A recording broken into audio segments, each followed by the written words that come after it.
Jeshi la polisi mkoa wa Mbeya linawashikilia watu 7 kwa tuhuma za kujipatia kiasi cha shilingi milioni 81 na laki 5 kwa njia ya udanganyifu. Watuhumiwa hao walikamatwa Mei 14 katika maeneo mbalimbali ya jiji la Mbeya, ambapo walikuwa wakijipatia fedha hiyo kutoka kwa vijana mbalimbali waliotoka maeneo mbalimbali katika mkoa wa Mbeya na maeneo ya mikoa mingine, wakitumia ujanja wa kujipatia fedha au kuwarubuni kwamba watawapatia ajira kwenye kampuni ijulikanayo kwa jina la QNet na Global Alliance.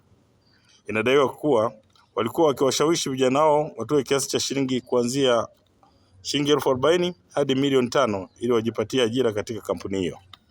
Vijana zaidi ya 80 kutoka maeneo mbalimbali nchini waliingia katika mtego huo na kukusanywa katika nyumba zilizopo maeneo ya Iwambi, Shewa, Isyesye na Iyunga jijini Mbeya, na kuwapatia watuhumiwa hao kiasi hicho cha fedha ambacho nimekitaja kwa mategemeo ya kupata ajira nje ya nchi kupitia kampuni hizo mbili ambazo nimezitaja, jambo ambalo lilikuwa ni uongo. Kwa hiyo watuhumiwa waliokamatwa ni William Hamisi, huyu ni mkazi wa Mwambene; Tyson Rubida, huyu ni mkazi wa Shewa; Onesmo Hide Bones, mkazi wa Isyesye; Charles Masanja, mkazi wa Iwambi; Chemka Mwanyanga, mkazi wa Iwambi; na Gracia Ephraim, mkazi wa Isyesye jijini Mbeya, pamoja na mtu mwingine ambaye amejulikana kwa jina Ezekiel Mgogo, mkazi wa Igunga mkoani Tabora. Polisi mkoa wa Mbeya inatoa wito kwa watu wenye tamaa za kujipatia fedha kwa njia isiyo halali kuacha mara moja, na badala yake wafanye kazi halali ili kujipatia kipato badala ya kuwarubuni wananchi au vijana ambao hawana ajira. Vilevile inatoa rai kwa vijana wanaotafuta ajira kuepukana na tabia ya kutoa fedha kabla ili kupata ajira, kwani hakuna utaratibu wa kutoa fedha ndipo upate ajira katika nchi ya Tanzania.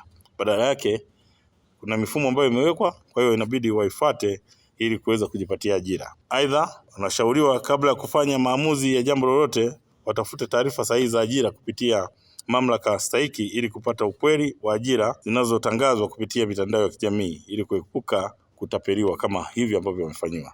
Lakini pia kupitia nyinyi waandishi wa habari, naomba sasa muhabarishe umma, kuambia wale watu ambao kwa njia moja au nyingine hawaoni watoto wao, basi wafike katika kituo cha polisi kuanzia sasa. Lakini pia taratibu zinafanyika ili hawa vijana waweze kurejeshwa majumbani kwao walikotoka, badala ya kukaa kwenye majumba na kujirundika. Kama mlivyoona, mpaka watoto wengine, vijana wengine wana watoto wadogo, tena watoto wachanga ambao wako nao kwenye majumba ambayo wamewaweka. Kwa hiyo taratibu zinafanyika, hao wote watarejeshwa maeneo walikotoka kila mmoja. Kwa majina naitwa Isaya Ephraim Kabuo, natokea Iringa. Mdogo wangu naye ni mmoja ya vijana waliokamatwa maeneo ya Isyesye. Kwa nini alikamatwa? Kwa sababu alitoa taarifa kwetu kwamba alitoka Mafinga kuja huko, anasema kuja kufanya interview ya kazi, lakini baadaye akatoa taarifa kwamba interview hiyo inaenda kufanyika Arusha, makao makuu ya hiyo taasisi. Kwa hiyo akasema kwamba anahitaji kupewa kiasi cha shilingi milioni 4 kwa ajili ya laptop ya kufanyia kazi, lakini pia kwa ajili ya kutengeneza passport na nyingine kwa ajili ya kusoma course ili afanye hiyo kazi. Tukajiuliza maswali mengi kwamba kwa nini utoe fedha ili upate kazi? Milioni 4 ni hela nyingi, kwa nini njoo nyumbani tukupe ili ufanye biashara? Kama tunayo njoo nyumbani tukupe ufanye biashara. Akasema hata hii ni biashara, kwa hiyo mimi siwezi kurudi huko, tafuteni hiyo milioni 4 mimi niweze kufanikiwa jambo langu. Tukasema haiwezi kutokea, lakini baadaye akasema kuna kipande cha ardhi tuuze maeneo ili tumpe hiyo milioni 4. Sisi tulipatwa na mashaka, tukaanza kufuatilia utaratibu kwamba huyu mtu kweli yuko Arusha. Baadaye tukagundua huyu mtu hayuko Arusha.